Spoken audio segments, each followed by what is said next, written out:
We're back. Another 2x speed yap session because, yeah. Yeah.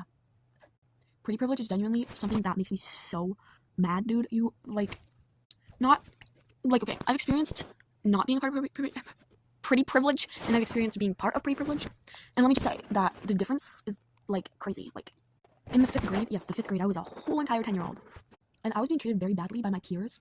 And I literally didn't even realize that I was being mistreated.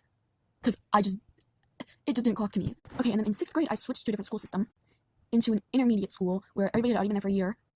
And they had been with the same kids literally their entire lives. So when I got there, I was like new and different and pretty, and like I was treated so differently. And that's when it clocked to me that I was literally being bullied in the 5th grade. And then in 7th grade, I had literally like no classes with any of my friends from 6th grade. And I was like, that and the fact that I felt this pressure to like act a certain way, since that whole entire last year I was treated better. The summer between 6th and 7th grade, I was like I got new clothes, I fixed my hair, I got makeup, I learned how to like dress and look and act. Even more so than in 6th grade. I wasn't new anymore, like they had known me for a whole year, and most of the kids in my classes didn't know that I was new because I didn't know any of them. So everything just switched up on me, and I was like mad about it, you know? And I was like, wait, maybe it's because I'm ugly. And it got into my head, and it made a bunch of other problems that we will not be discussing here. And fast forward to the 8th grade, in the aftermath of all my problems up here in the 7th grade, I was like really depressed. And nobody knew except for me. I was just sitting there with seasonal depression and actual depression and a bunch of other stuff. And I was like completely alone. And that year, I was treated so much worse than I was in 7th grade.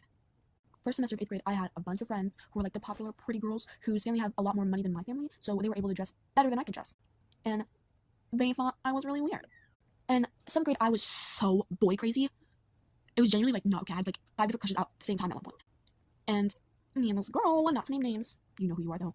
One of these days, I promise, I'll get you back. Joking, guys. Kidding. Anyways, I had a crush on 3 of the same kids as her at like the same times, different times. And it was like crazy, like insane coincidence. I swear on my life, like on everything, I did not know that she liked any of these kids when I started liking them. And then the girl who I liked all the same kids as her became friends with my friend from my art class, who I had art class with, one of my crushes. Me and the girl liked the same kid in my art class. And that was when I started liking that kid, because then he switched out because he didn't like the teacher. And then I just got dropped by this whole big friend group who entirely turned on me and made my life really miserable and spread embarrassing things with me, including this YouTube channel, to that kid that we both liked in my art class. And it was horrible. I cannot express to you. So yeah, I've been on both ends of pretty privilege, and one end has been horrible and one end has been completely mid. So maybe I'm just ugh, and that's okay.